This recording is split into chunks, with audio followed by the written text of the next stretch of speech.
પૂર્વ કચ્છમાં સ્થાનિક સ્વરાજ્યની ચૂંટણીઓનો જંગ ખરાખરીનો જામ્યો છે, જેમાં ખાસ કરીને સત્તાધારી ભાજપના કમળના પ્રતીક પર ચૂંટણી લડવા માટે દાવેદારોનો અભૂતપૂર્વ ધસારો જોવા મળી રહ્યો છે.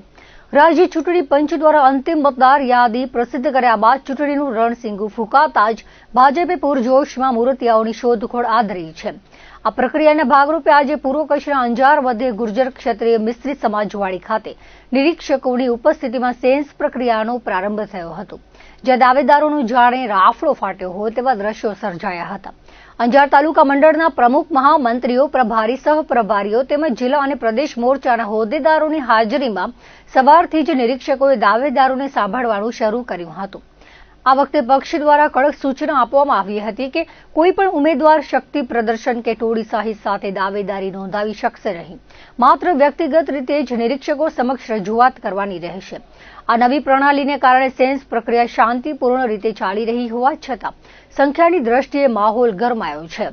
અંજાર તાલુકાના વિવિધ મંડળોના હોદ્દેદારો, પૂર્વ સાંસદો અને પૂર્વ ધારાસભ્યોની ઉપસ્થિતિમાં દાવેદારો પોતે શા માટે પક્ષ માટે યોગ્ય ઉમેદવાર છે તેની વિગતો સાથે દલીલો રજૂ કરી રહ્યા છે.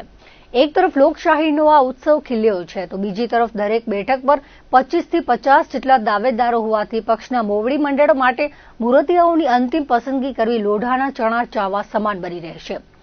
ચૂંટણીના એલાન બાદ હવે ઉમેદવારોના નામોની જાહેરાત પર સૌની મીટ મંડાયેલી છે.